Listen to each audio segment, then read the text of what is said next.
राजा सोमपाल प्रजा का हमेशा ध्यान रखते थे, इसलिए उनके राज्य में खुशहाली थी। इधर 2 वर्षों से उसके राज्य को अजीब विपत्ति का सामना करना पड़ रहा था। उसके राज्य के कर्मचारी रहस्यमय ढंग से गायब होने लगे थे। पहले पहले तो राज दरबार के कुछ ही व्यक्ति गायब हुए, बाद में आम लोग भी गायब होने लगे। राजा ने खुफिया एजेंसी को सतर्क कर दिया था। खुफिया तंत्र क्या करता जब खुफिया विभाग के कर्मचारी ही गायब होने लगे थे। इसी राज्य में एक बुढ़िया रहती थी। उसके 4 बेटे और 1 बेटी थी। जब तक बुढ़िया जीवित रही तब तक उसके बच्चों का जीवन भी ठीक चल रहा था।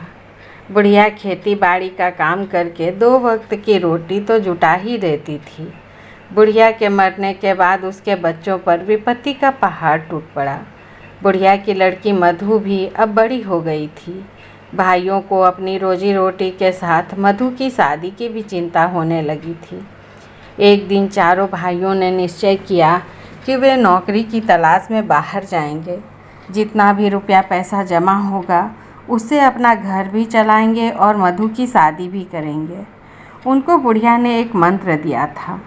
उस मंत्र को पढ़ने पर घर से बाहर गए लोगों के बारे में, उनकी फ़ोटो को देखकर उनकी कुशलता के बारे में पता चल जाता था। यदि फ़ोटो का रंग धुंधला पड़ जाता तो इसका अर्थ था उस व्यक्ति की मृत्यु। चारों भाई नौकरी की तलाश में जाने लगे। उन्होंने मधु से इन शब्दों में विदा ली, बहन, हमारी कुशलता के बारे में हमारी फ़ोटो को देखकर जानकारी प्राप्त करते रहना। चारों भाई घर से निकल गए। रास्ते में उन्हें महात्मा वेश में एक आदमी दिखाई दिया। वह आंखें बंद कर माला जप रहा था। चारों भाइयों के चलने की आवाज़ को सुनकर वह उनसे बोला, मुझे लगता है तुम किसी मुसीबत में हो। हाँ, हमें नौकरी की तलाश है। चारों भाई एक साथ बोले। ठीक है, मेरी बात को ध्यान से सुनो। यहाँ से सीधा उत्तर दिशा में जाओ। कुछ दूरी पर तुम्हें एक पक्षी दिखाई देगा। वह कहेगा रुको रुको, तो रुकना मत। इंसान की आवाज़ में बात करने वाले उस पक्षी के कहने के विपरीत करोगे तो तुम्हारी मनचाही मुराद पूरी हो जाएगी, महात्मा वेशधारी व्यक्ति ने कहा। उस महात्मा वेशधारी व्यक्ति को प्रणाम कर चारों भाई उत्तर दिशा की ओर चले गए। कुछ दूरी पर उन्हें एक पक्षी दिखाई दिया। महात्मा वेशधारी व्यक्ति के बताए अनुसार उन्होंने जो पक्षी ने कहा उसके विपरीत कार्य किया। धीरे धीरे उन्हें बेहोशी छाने लगी। कुछ देर बाद वे चारों पत्थरों में बदल गए। उनकी बहन मधु ने अपने भाइयों के फ़ोटो के आगे मंत्र पढ़ा। फ़ोटो का रंग धुंधला पड़ गया। वह समझ गई कि उसके भाई अब इस दुनिया में नहीं हैं। वह बहुत रोई। रात भर उसे नींद नहीं आई। सुबह उसकी आंखें लग गई। उसने सपने में अपनी माँ को देखा। वह मधु से बोली, घबराओ मत, तुम अपने साथ घर में रखे पुराने छुरे को लेकर अपने भाइयों की तलाश में जाना। वहाँ रास्ते में तुम्हें महात्मा वेशधारी एक आदमी मिलेगा। तुम उसकी बातों में मत आना। जैसा पक्षी कहेगा वैसा ही करना। छुरे से पक्षी की गर्दन काट देना। उससे जो खून निकलेगा उसे आसपास के पत्थरों पर लगा देना। अपनी माँ की कही इस बात को सुनते ही मधु की नींद टूट गई। मधु अपने भाइयों की तलाश में घर से निकल गई। रास्ते में उसे वही महात्मा वेश वाला आदमी दिखाई दिया।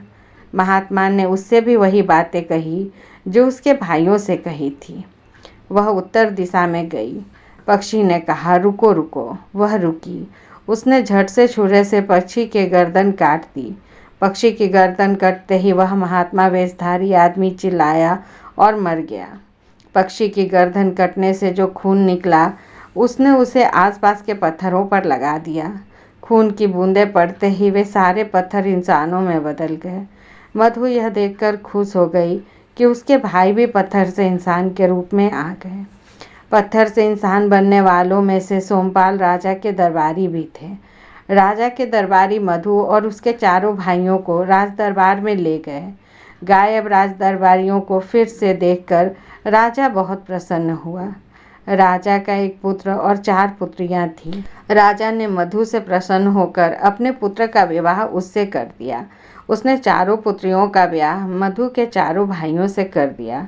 खुफिया कर्मचारियों ने पता लगा लिया कि वह महात्मा वेशधारी आदमी पड़ोस के राजा का जासूस था। वह जादूगर था। वह सोमपाल के राज्य को हड़पना चाहता था।